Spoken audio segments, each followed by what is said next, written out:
So why has Queensland introduced a new Biosecurity Act? Biosecurity affects us all.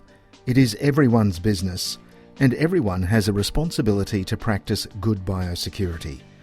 The new legislation has been developed to recognise this shared responsibility and ensure that biosecurity-related responses are more consistent, flexible, and that the level of response is linked to the degree of risk posed by the biosecurity threat. Queensland legislation can be found on the Office of Queensland Parliamentary Council website, along with copies of bills, repealed legislation, subordinate legislation, and explanatory notes, which can assist in the interpretation of legislation. Important definitions are summarised in the next 2 slides and must be clearly understood to ensure correct interpretation of the legislation. In particular, make sure you recognise the significance of open and closed definitions and look out for the use of may or must in reference to legislative obligations and powers. Terminology that is specific to the Biosecurity Act is included in the dictionary in Schedule 5 or in the relevant sections of the Act. The Act's Interpretation Act is the primary source for legislative terms. If you can't find a required definition in either of these 2 places, refer to the Macquarie Dictionary for the words ordinary meaning. At the heart of the Biosecurity Act are the principles of shared responsibility, risk-based decision-making, and the precautionary principle.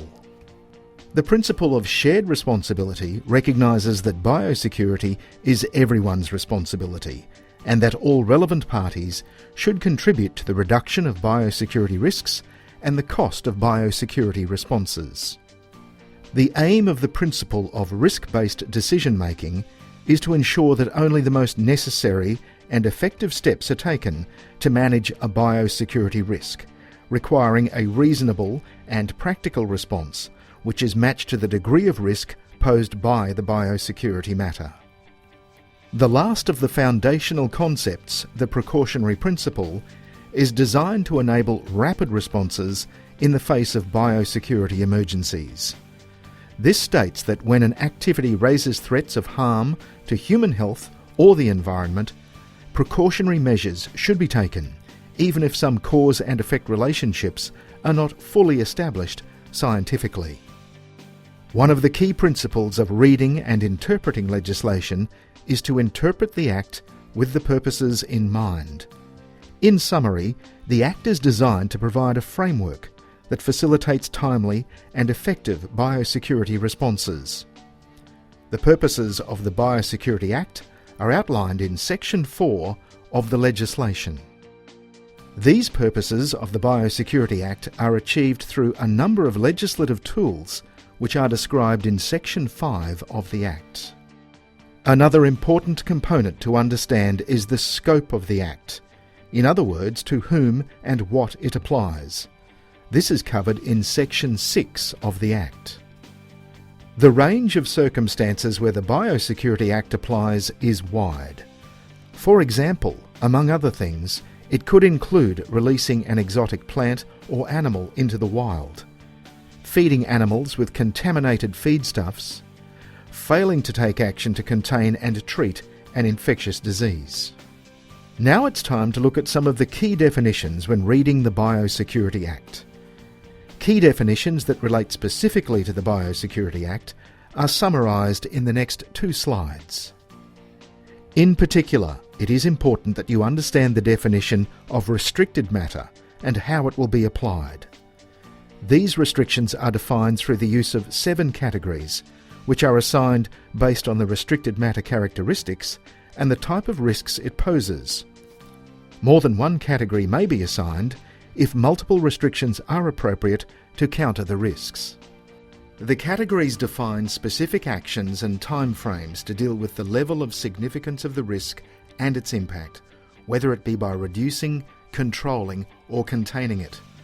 The management and reporting requirements to minimise the risk of the spread of harm are detailed in law because it is believed that if these measures are not taken, the restricted matter may have an adverse effect on human health, the economy, the environment, or social amenity. These are listed in Schedule 2 of the Biosecurity Act. Category 1 and 2 restricted matter pose the most significant threat and have specific and urgent reporting requirements, whether or not they are in a person's possession. Category 3 to 7 restricted matter is already present in Queensland, but requires management to restrict its impacts. Further detail on the way in which these restricted matter categories have been assigned and will be implemented will be provided in the regulations. The Biosecurity Act contains a broader suite of tools and associated powers that allows responses to be tailored so they are proportionate to the nature and challenge of each biosecurity threat. The General Biosecurity Obligation is a universal obligation that requires all persons who deal with biosecurity matter or a carrier to take all reasonable and practical measures to prevent or minimise the risk, particularly if they know or ought to reasonably know that the matter or carrier poses a biosecurity risk. Though it is impossible to prescribe what a person must do in every circumstance, the obligation requires those with the responsibility to deal with the biosecurity risk in their control and to be a part of limiting harm to industries, the environment, economic interests, human health and social amenity. The person might have specific provisions for meeting the general biosecurity obligation for a risk because of the likelihood and seriousness of the consequences, and these provisions will be clearly indicated in regulation. Specific provisions are not provided in all situations, so the general biosecurity obligation also provides for relevant persons to innovate and find flexible ways of managing risks that suit their circumstances. The Biosecurity Act contains a range of legislative instruments. These instruments provide varying levels of powers depending on the seriousness of the biosecurity threat, supporting anything from emergency responses through to everyday lower-level biosecurity risk mitigation. Biosecurity emergency orders are designed to deal with serious biosecurity events that are currently happening or may happen unless immediate actions are taken. These are primarily emergency actions to isolate and stop the spread of biosecurity matter and, where possible, eradicate it. For example, a biosecurity emergency order may be used by an authorised agency to deal with an outbreak of foot and mouth disease or equine influenza. A movement control order is primarily used to assist with the management, reduction or eradication of a specified biosecurity matter, also known as controlled biosecurity matter, by prohibiting or restricting the movement of biosecurity matter or a carrier. An example of when a movement control order can be used is illustrated in the case of managing Panama disease, tropical race 4, that affects bananas. Biosecurity programs are used in non-emergency situations and enable the state or local governments to be proactive in identifying and responding to a pest, disease or other biosecurity matter that poses a significant biosecurity risk. A surveillance program may be authorised to monitor compliance with the Act, to confirm the presence or determine the extent of distribution of biosecurity matter, or to monitor the effects of measures taken in response to a biosecurity risk. A prevention and control program may be authorised to prevent the entry, establishment or spread of biosecurity matter in an area, or to manage, control or eradicate biosecurity matter that could pose a significant biosecurity risk.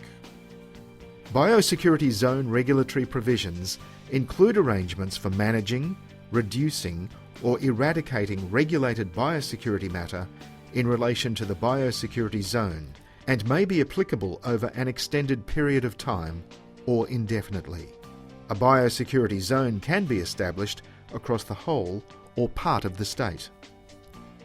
Biosecurity orders may be used for the enforcement of the general biosecurity obligation.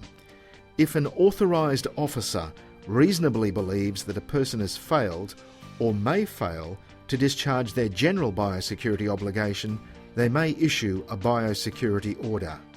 A biosecurity order is a way of directing a person to comply with their general biosecurity obligation in relation to particular biosecurity matter. A person who is given a biosecurity order must comply with the order. The maximum penalty for not complying is 800 penalty units. The biosecurity regulation is currently being drafted.